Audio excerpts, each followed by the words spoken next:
another new video. In this video, as the topic suggests, we are going to talk about diet in PCOD. So this is going to be a very elaborate video and a long video, so sit back, relax and watch the full video because you're going to definitely benefit from it. So yeah, also we have posted previously two videos on PCOD. One is about what is PCOD and the second one is about exercise in PCOD. So if you haven't watched them, then I will be putting the links in the description and also at the end of the video. So do check them as well. And if you are new to the channel, then do subscribe and hit the bell icon because then you will get the notification of our new videos.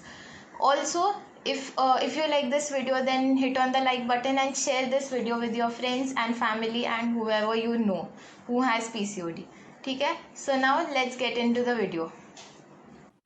A disclaimer before starting this video that if you are following a diet or if you start following these guidelines, then also remember that you do not have to stop your medications that you earlier were on. So even if you feel that the diet is helping you and you no more need medications, you can always go to your doctor and talk to him or her, but do not stop your medications without any professional advice. The second important point is that PCOD cannot be cured. So these dietary guidelines are not going to assure you that your PCOD will be cured, but what is important is to manage PCOD, and these dietary guidelines will definitely help you to prevent or slow down the onset of consequences like diabetes, high blood pressure, high cholesterol, etc. etc. So do follow these dietary guidelines and let us know in the comment section if you benefited from it. Now starting with general dietary guidelines in PCOD, the very first important thing is that most of the PCOD cases are adolescent girls, are young adolescent girls, and so giving them calorie restriction is not recommended because that can affect their growth and development. So it is very important that we focus on the quality of food and not the quantity of food. Now having said that, the first very important component in the diet is obviously fiber, because fiber is going to give you a lot of benefits when it comes to PCOD and weight loss for PCOD. As we all know, it is very important to lose weight when it comes to PCOD because of the insulin resistance and all that is there in the body, and weight loss helps a lot in PCOD, and it also helps to manage all the symptoms that we have during PCOD. So so having said that, fiber is very important because fiber gives you satiety, and this satiety will help you to eat less calories in your meals, and that will help you in weight loss, number one. Second important thing is that fibers act as prebiotics, so they will go in your intestine and feed the good bacteria in your intestine. This will help to absorb more and more nutrients in your body, and that is going to help you in overall. The second most important thing is protein in our diet. So there is a lot of cell repair and tissue repair going in our body every day, and therefore it is important to have adequate amounts of protein in our diet. Secondly, it is also helping in muscle building. So as I mentioned that most of the PCOD cases are adolescent girls, and for them that it is very important to build muscle and to lower the body fat. This is going to help in reducing the insulin resistance in our body, and it will help to manage other symptoms as well. Also, protein is an important component of many enzymes and hormones, and since there is a lot of hormonal imbalance, again it is very important to have protein in our diet. Third most important component is fat. Now fat is said to be a villain when it comes to diet, but in adequate quantities it has its own beneficial effects. Now when it comes to PCOD, fat is an essential component of sex hormones in humans, and as we know that there is a lot of hormonal imbalance when it comes to PCOD, so definitely fat is going to help in that. Also the quality of fat matters, so omega-3 fatty acid has been showing its effects to prevent the consequences like high cholesterol, high blood pressure and diabetes because of its anti-inflammatory property. Now, it is also recommended to avoid certain food products like sugar and fried foods and processed foods, because there is a lot of insulin resistance in the body. So, sugar and processed foods is going to increase your blood glucose level, and therefore it is recommended to avoid sugar and processed foods.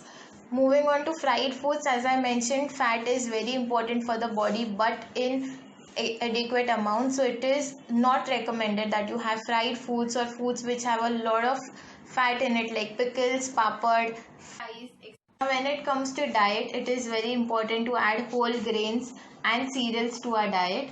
And secondly, a lot of vegetables and fruits for the fiber. For protein, you can add pulses and legumes and milk products. If you are non-vegetarian, then you can also include fish and poultry to your diet. Secondly, it is also important that we understand the effect of oil seeds. A lot of oil seeds also have omega 3 in it, and it is a good source of omega 3 when it comes to vegetarians. But having it in a lot of quantity is also going to add up to calories, so adequate amounts are recommended. Now moving on to certain diets like keto diet and Atkins diet. Keto diet and Atkins diet have proven a lot in weight loss and fat loss. Keto and Atkins diet basically is not having carbohydrate at all or having it in very less amounts, and the diet majorly focuses on protein and fat intake. But the problem with this diet is only that this diet is not sustainable, and many people follow it for a year or two, and when they get the benefits and they start seeing the effects, they eventually stop it and jump back to their previous lifestyle, which has its own consequences, and therefore these two diets are not recommended. Second diet is intermittent fasting diet. Now in this diet, again the same thing, the sustainability is an issue. Also, intermittent fasting is a diet basically when you eat only 2 meals a day, and there is a period of 12 hours between the two meals, and whatever you have to eat in that 1 or 2 meals a day. With the problem with this diet is that, again, the sustainability issue one, and the second problem with this diet is that there can be a lot of muscle wasting, because you cannot have a lot of food at one time. So eventually you have less protein in your diet, and this can lead to a lot of muscle wasting. Secondly, it can also result in a lot of undernutrition. Now moving on to lactose free or dairy free diet.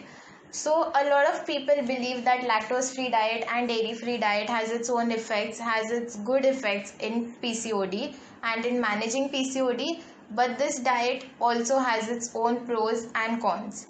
Now, why is it recommended to have lactose free or dairy free diet? Number one, there is a lot of degeneration in our villi of the intestine because of PCOD in some of the cases, and this results in malabsorption of lactose, which is a milk sugar, and therefore when you have milk or milk products, it actually causes a lot of bloating and GI disturbances. Therefore it is recommended to have lactose free diet.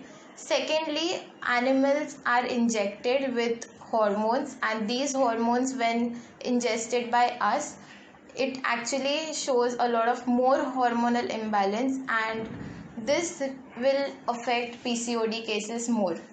So it is recommended to have lactose free diet. Having said that, this might not be a case in all girls who have PCOD. So when I say lactose free diet for everyone, it is not justified. So it is always recommended to first try the general dietary guidelines, and if you still don't get benefit, then only go for dairy free diet. Also in my practice, I have noticed that giving dairy to PCOD cases has proven beneficial to them because it increases the protein content, but also I have seen in some of the cases that removing the dairy products from their diet has shown effects.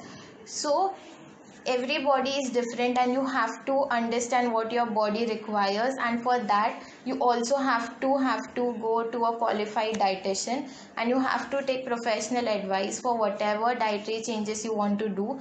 Do not add or subtract any dietary component without any professional advice. Also, lactose free means calcium in your diet is reduced, and therefore you have to go on calcium supplementations. But again, calcium supplements you cannot take by your own because it has its own complications, so you have to ask your doctors or you have to ask your dietitians for it. So these were some basic guidelines when it comes to PCOD diet. Also, there are a lot of functional foods and a lot more when it comes to diet and PCOD, but I'm not going to talk about it all in this video because then this video is going to be a much longer video. So yeah, we will be posting about it on our Instagram. Also, we will talk in some other videos in our coming videos. So don't forget to subscribe and hit the bell icon. And if you haven't followed us on Instagram, Twitter and Facebook, you can do that as well. Secondly, we are going to come up with a recipe video on this Friday. So don't forget to watch that video because I know a lot of PCOD is happening and a lot of you must have got bored. So yeah, we are coming up with a recipe video which is a tasty pizza recipe. So don't forget to watch that video as well, and see you until then. Stay healthy, eat healthy and